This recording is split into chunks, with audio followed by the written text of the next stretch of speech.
I'm Frank, and I'm all about helping business owners and entrepreneurs start and grow their lawn care business.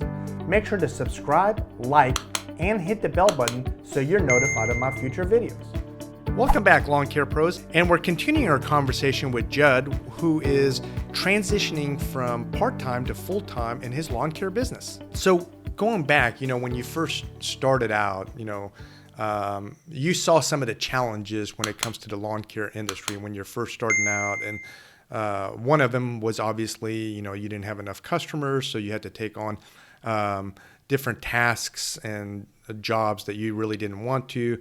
Eventually, you figured out by doing certain things, being customer oriented and really focusing in on, the neighbors of the customers that I currently service, you're getting more dialed in to the route density part of the business.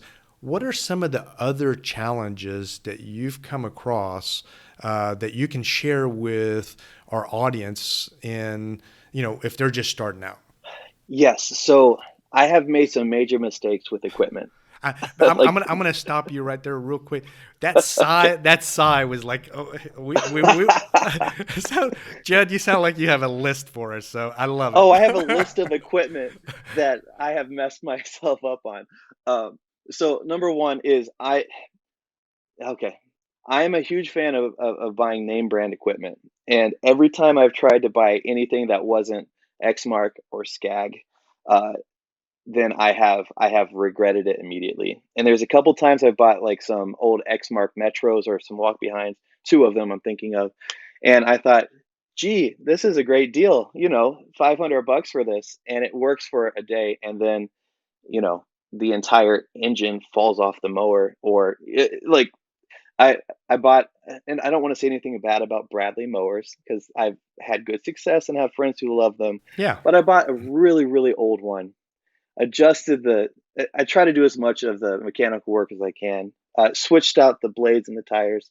Um, and the next yard I mowed, it shot one of the bearings in the engine Oh, wow. straight through. It was within 6 inches of like impaling my leg with this hardware ejecting out of the mower. So I guess what I like to say about the equipment is if you can always buy new equipment when you're starting out. Not the $10,000 mower I have in my garage right now. Mm-hmm.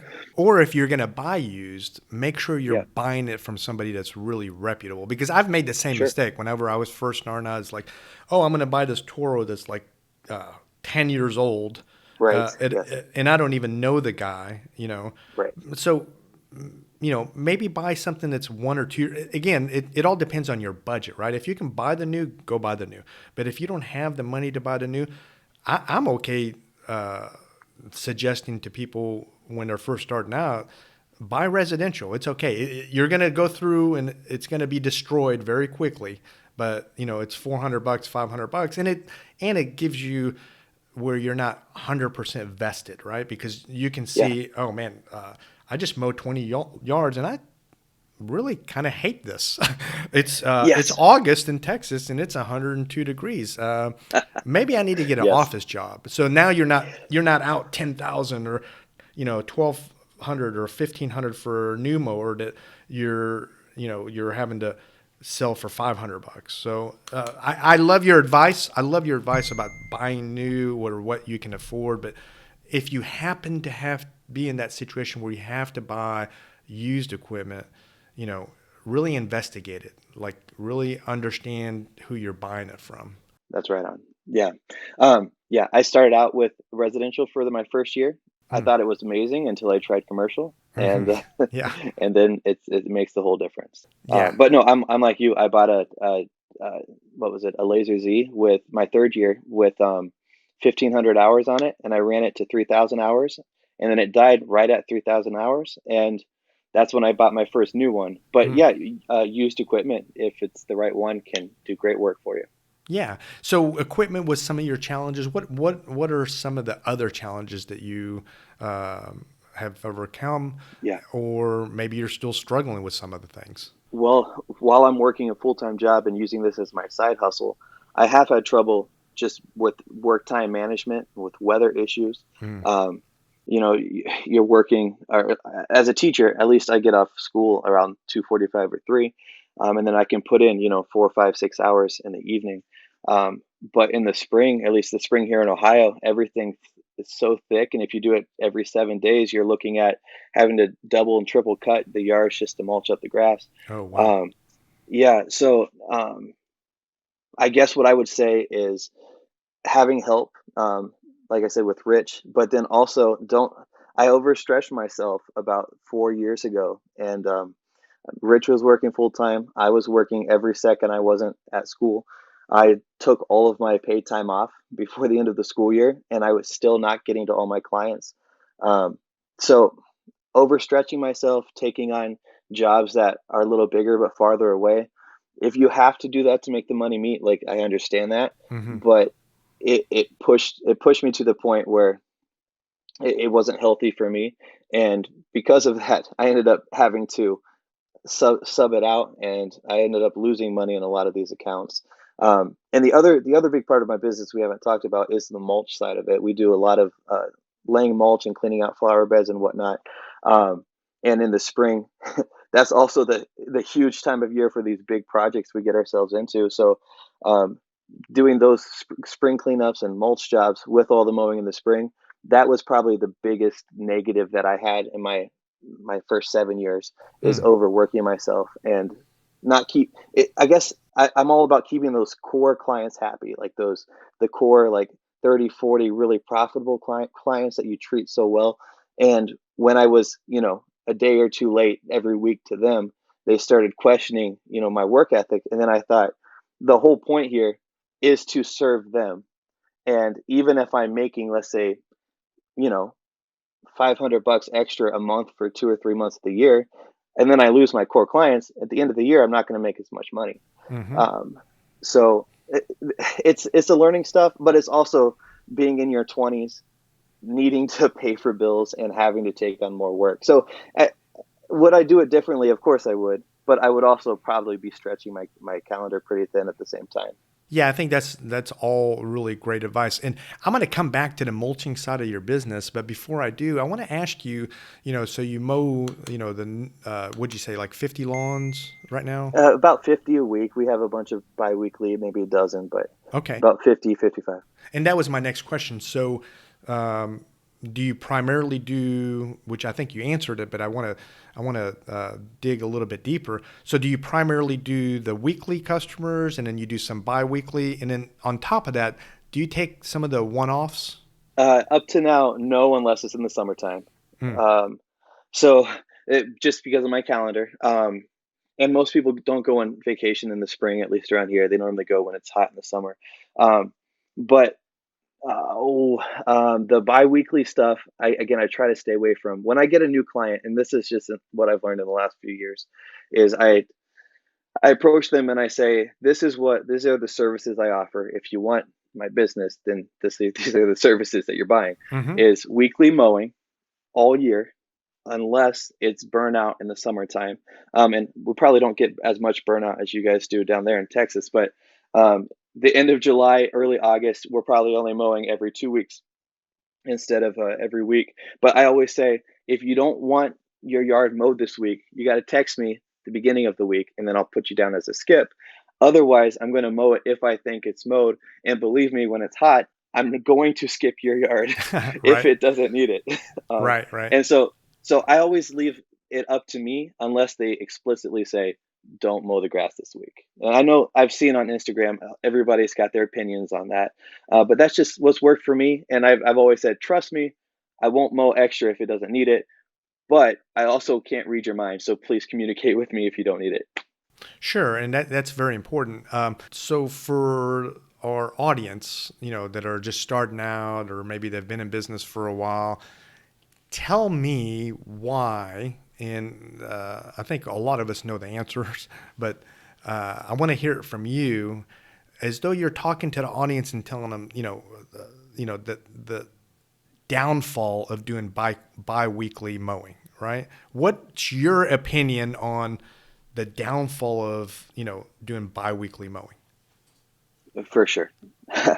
If the client insists on biweekly mowing, I will always say, I'm charging you, like say if I charge $40, I'm going to charge you 40 plus another 50%. So it's Mm-hmm. going to be $60. That's just kind of my going rate. But the reason is I am going to spend at least the full time like normal, and then at least another half of that time on top of that.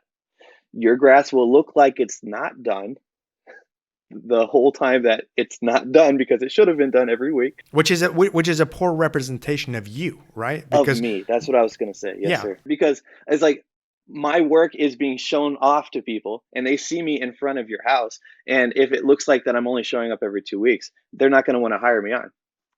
And I'll normally tell them, it's like, it's it's a little more expensive to make your yard look great all month, or you save a little bit of money to make it look good only maybe half the month or maybe less than half the month. That's kind of how I pitch it. I do have some people that are really, really intense on I have to have it biweekly, and I can't stand that. And actually, I've gone to there's several clients. This might be unique.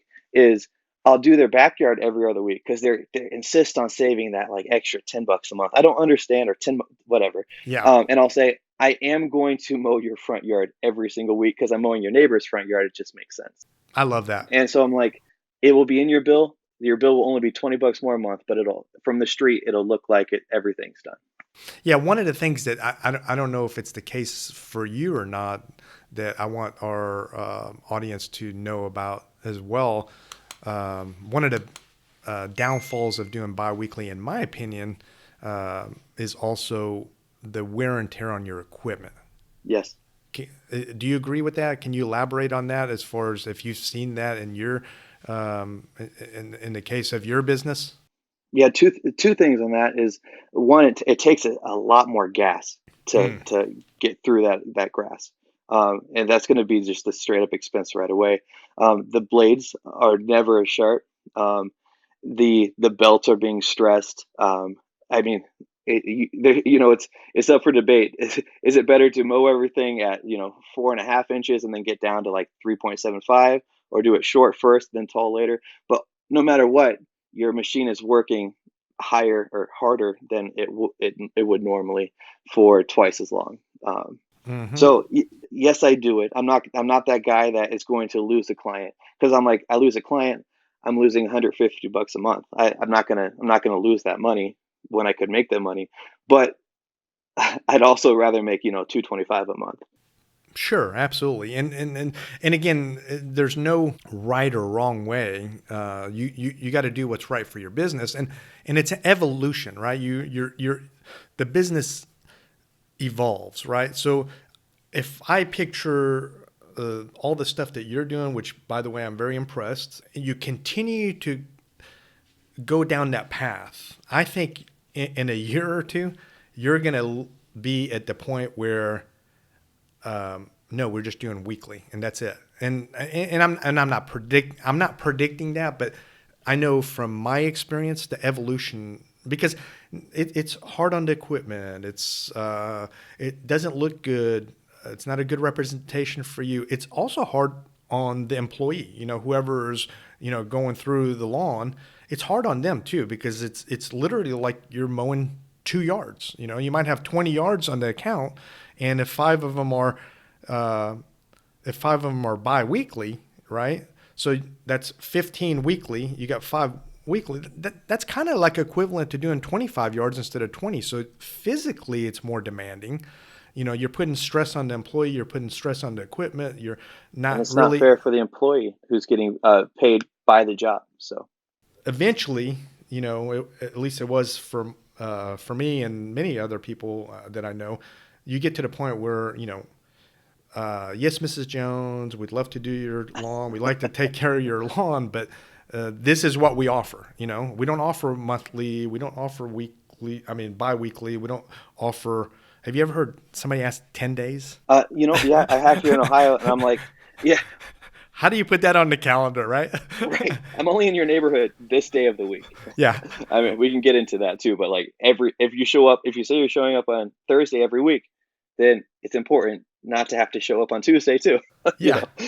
Yeah. I remember when I came across that many years ago and I was like, oh, can you do it every 10 days? Well, if I do your lawn on Thursday, does that mean I'm going to have to come out next Right. Saturday or next Sunday, whatever that comes out to is like, oh, I don't work on Sunday. I don't work on whatever it is. But it's easy to let the customer drive your business.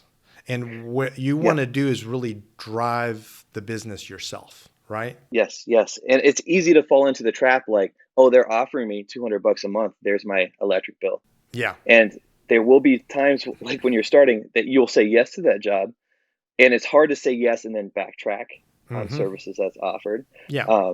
So I understand, and I always say this, like the guy that mows the yard for 20 bucks, I love that person Yeah. because I'm still hanging flyers on that person's door, and when they don't show up for 3 weeks, you know who they're going to call. They're going to call me, and that guy has mowed the grass in the spring when it's the hardest time to mow. Yeah. Uh, And it's just not sustainable, right? I mean, no, it's not. It's not. they might not have the overhead that you have, but eventually it catches up. It catches up with them. And that's, I guess, what I'm saying too is if you're that guy who offers every 10 days and then it does catch up, they're going to call us who show up when we say we will. Exactly. If Exactly. you can connect my line of thinking there, it's Oh a yeah, little illogical. no, I can, and that goes back to a marketing tip that I think you're doing an excellent job on, and that if somebody's starting out or they've been in business for a while, make sure that you hit those customers or potential customers that are around the current customers weekly as far as advertisement. Like I cannot stress enough that don't just do it. I used to really enforce that, and some of my employees would be like, that one employee had to question everything, right? So, and it's fine because it's an opportunity to educate, and they would ask, and it's a valid, good question. Man, we've been putting flyers on this lady's house for the last 30 weeks. Do you still want me to do it? I'm like, absolutely, because I don't know about you, but for me, if I need a service, right, I'm not scrambling through my drawers to find that flyer, right? Because the last 30 flyers I've probably thrown it away. That's true. It's that 31st one that now I need to service. So you have to be in front of them as often as you can. You have to be consistent. That's a good lesson for people starting out. Don't think that you just do it once and you're good for the year. You consistently want to push that and get the advertisement out. Yeah, I'm sitting here looking at a box of about 3,000 flyers by my bed here, and and I'm like, I want to put them out, but I understand if I give them out now, then I won't have clients call me because they'll just put them in their drawer or they'll forget about them. All right, so Judd, before we go, just tell me, is there anything else that you can think of when it comes to somebody starting their business or they've been in business that they can do to get their business going in the right direction? Before you start, make sure for sure that you know what services you're going to offer. Be like, so the name of my business is completely clear. It's Judd's Mowing and Mulch. Everything about the business tells them everything they need to know. My name's Judd. I mow and I mulch. Like I see all these names out there that are like creative and have all of this stuff going on. But for me, it's all about, this is the job I do. This is what I do. And I'm Judd, I mow, and I mulch. And so they know if they need mulching done, I'll call the guy that is the mowing and the mulching guy. And so there's nothing more than that, nothing less than that. Let me ask you one more question before we wrap up. So, you mow and then you mulch. Tell me a little bit about the mulch side of the business, and do you find that to be, on the profitable side or? Oh, completely. Okay. Yeah, so the mulch is by hour way more profitable than mowing. Most of that is because I leverage my helpers pay into it. So I charge about $45 to $50 an hour on the mulch, and then I also sell the mulch obviously by the yard. Yeah, so I make more money mulching than I do mowing by far. With the mulch, I charge by the yard. I charge $110 a yard for just the mulch and then putting it down. I get the mulch for about $30 a yard at my local supplier. If there's any extra weeding, extra bush trimming, extra edging any of that, I charge $45 to $50 an hour. I pay my mulch workers $20 an hour cash, up to $600. That is where it's nice for me. I was a high school teacher, so I've got dozens of high school and I was a coach as well, former football and soccer players who are in college, who I can pay up to $600 without putting them on payroll. That they come out and I get, a couple, 3 or 4 extra new guys every weekend, and we lay mulch like crazy, Frank. And so I think about a third of my yearly income we make over spring break and the next 3 weeks after that, with all of our mulch properties. That's awesome. And Judd, it sounds like you're running a really good operation. I'm really happy to see that you're, following your dreams and doing stuff that you want to do.